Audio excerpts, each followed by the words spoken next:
Hello candidates. तो EMRS का ये हमारा पुराना 2023 का पेपर है, जिसके पहले जो है सामान्य जागरूकता, सीडीपी और टीचिंग एप्टीट्यूड वही सब है। तो पुराने पेपर में से कुछ क्वेश्चंस हम देखेंगे कि किस टाइप के क्वेश्चंस आए थे, और ये हमारा एक क्विक रिवीजन हो जाएगा कि किस टाइप का क्वेश्चन आ सकता है। तो पहला क्वेश्चन है, निःशुल्क और अनिवार्य बाल शिक्षा का अधिकार अधिनियम RTE 2009 के संबंध में निम्नलिखित कथनों पर विचार करना है हमें और बताना है कि कौन सा कथन जो है वो सही है। तो यह जम्मू कश्मीर राज्य को छोड़कर समस्त भारत पर लागू होता है। तो अब ये लागू होने लगा है, पहले ये लागू नहीं होता था जम्मू कश्मीर पर। फिर इस अधिनियम में प्रारंभिक शिक्षा को कक्षा 1 से 6 तक की शिक्षा के रूप में परिभाषित किया गया है। अधिनियम सभी बालकों को 16 वर्ष की आयु तक निःशुल्क शिक्षा का प्रावधान करता है। तो ये जो है 14 वर्ष तक है, ठीक है। तो ये कथन तो गलत है। फिर इस अधिनियम के अनुसार किसी भी बालक को आयु के प्रमाण के अभाव में विद्यालय में प्रवेश देने से इनकार नहीं किया जा सकता। तो कौन सा कथन सही नहीं है, सही है, ये बताना है, ठीक है। तो अभी तो इससे मैं आपको क्वेश्चन बता रही हूँ, इसके आंसर जो है अब आप ढूंढ सकते हैं, क्योंकि हमें माइनस मार्किंग भी है, उस हिसाब से इसको टिक करना है।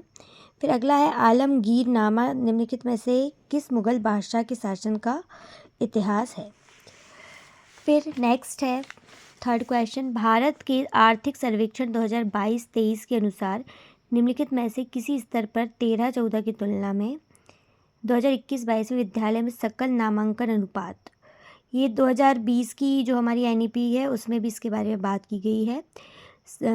सकल नामांकन अनुपात GER, ग्रॉस एनरोलमेंट रेशो के बारे में गिरावट देखी गई। किस में सबसे ज़्यादा देखी गई है, तो ये जो सेकेंडरी है ना, इंग्लिश में अगर देखना चाहें आप तो इंग्लिश में है प्राइमरी, अपर प्राइमरी और सेकेंडरी। तो सेकेंडरी में सबसे ज़्यादा ड्रॉप आउट बच्चे होते हैं। इसके बाद इसमें तो खैर गिरावट देखी गई है पूछा है, तो उस हिसाब से हम ऑप्शंस लगाएंगे, ठीक है। कूट वाला प्रश्न है ये।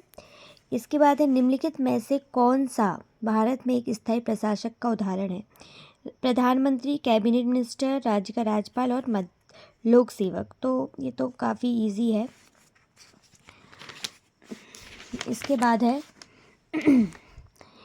जब कोई चीटी किसी, ये थोड़ा सा चूँकि ये 10 मार्क्स का जो है साइंस भी आ सकता है इसमें, क्योंकि GK GS दिया हुआ है, तो ये GS का क्वेश्चन है, जनरल साइंस का, या फिर इसको हम GK में भी ले सकते हैं। जब कोई चीटी किसी व्यक्ति को काटती है तो वह उसकी त्वचा में के भीतर क्या डाल देती है, मतलब कौन सा एसिड जो है वो होता है। तो चीटी में फॉर्मिक एसिड होता है, ठीक है।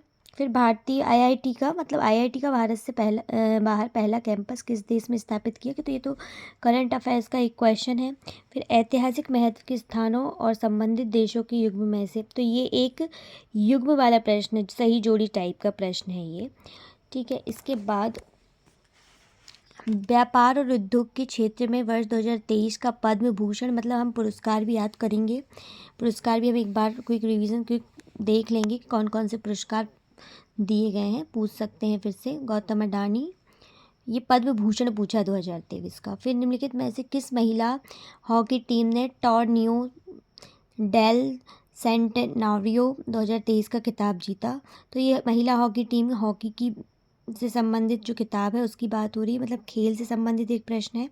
फिर एक ज्योग्राफी का क्वेश्चन है, लघु हिमालय और शिवालिक के बीच पड़ने वाली देशांतरी घाटी कहलाती है, ठीक है। इसके अलावा आप देखते हैं आगे, अभी हमारा हो गया GK GS सामान्य अध्ययन का जो पोर्शन है वो हो गया। अब हमारा नेक्स्ट जो पार्ट है EMRS का, वो है तर्क क्षमता। तो तर्क क्षमता के क्वेश्चन में पहले रीजनिंग और एप्टीट्यूड दोनों ही साथ में थे। तो रीजनिंग में एक ये सिटिंग अरेंजमेंट का क्वेश्चन है सबसे पहले। फिर उसके बाद एक ये जो है एक क्वेश्चन, इस प्रकार के क्वेश्चन आता ही है, कथन एवं निष्कर्ष वाला, ठीक है। ये अभी कथन एवं तर्क वाला जो है, असेशनल रीजन वाला। इसके बाद है एक क्वेश्चन, इसको आप हल भी करके देख सकते हैं अपने हिसाब से। फिर ये एक क्वेश्चन, वेन डायग्राम,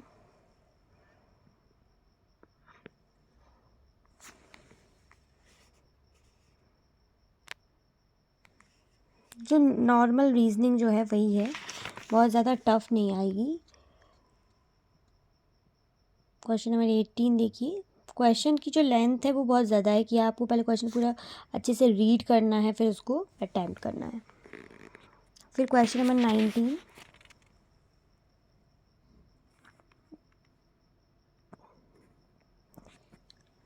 एक ये direction related question.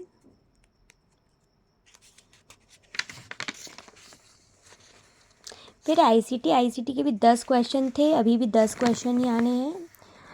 Question number 21, निम्नलिखित में से कौन सा एक ऑडियो फाइल का लोकप्रिय फाइल एक्सटेंशन है? File extension PDF।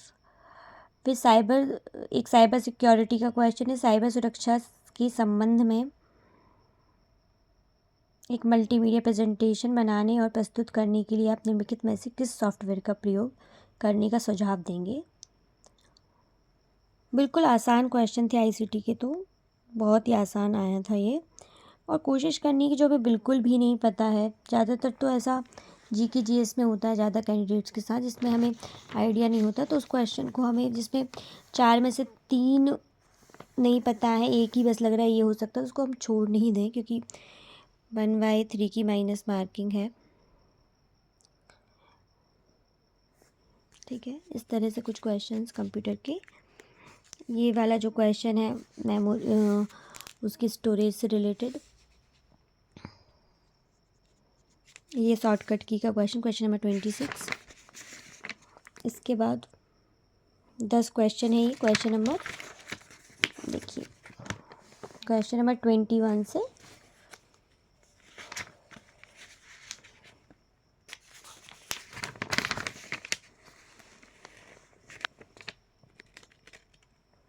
ये 30 तक।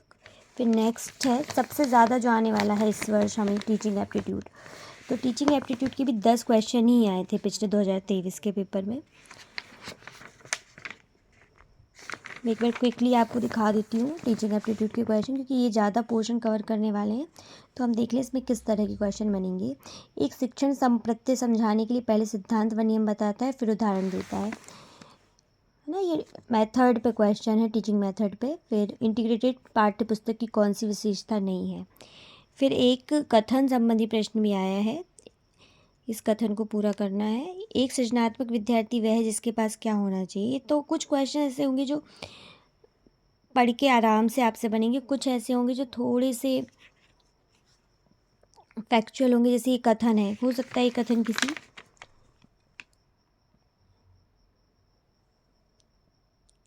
फिर क्वेश्चन नंबर 36, निम्नलिखित में ऐसे कौन सी अधिगम के लिए आकलन की विशेषता नहीं है।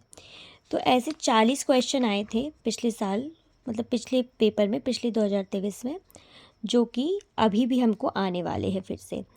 ये क्वेश्चन मतलब इस टाइप के क्वेश्चन आने वाले हैं, क्योंकि अब इसके बाद जो आगे शुरू हो रहा है वो है सब्जेक्ट मैथमेटिक्स पार्ट बी में। तो अब हमें सब्जेक्ट जो है वो टियर 2 में आएगा और टियर 1 में सिर्फ यही आएगा। और जो बाकी का लैंग्वेज आने वाली है वो लैंग्वेज तो क्वालिफाइंग है, वो भी मैं आपको ज़रूर इसके बारे में बताऊंगी। तो वो मैं आपको नेक्स्ट वीडियो में बताऊंगी कि लैंग्वेज, खैर लैंग्वेज पे पकड़ आपकी होती है, उसमें हमें सिर्फ 40% ही चाहिए। अगर वो आप खुद से भी कर लेंगे वो आ भी जाते इजीली। और जो कि तैयारी आपकी हो गई होगी कि भाई क्विकली आप देख लें कि कहाँ कहाँ से क्वेश्चन आए हैं, तो उनको एक बार और देख लें कि इस तरह के क्वेश्चन आए थे और उसको आप कैसे अटैम्प्ट करते। चाहें तो आप ये वीडियो देख के और इन क्वेश्चंस को एक बार क्विकली अटैम्प्ट कर लेंगे 10 मिनट में, तो आपका एक रिवीजन हो जाएगा। Thank you so much.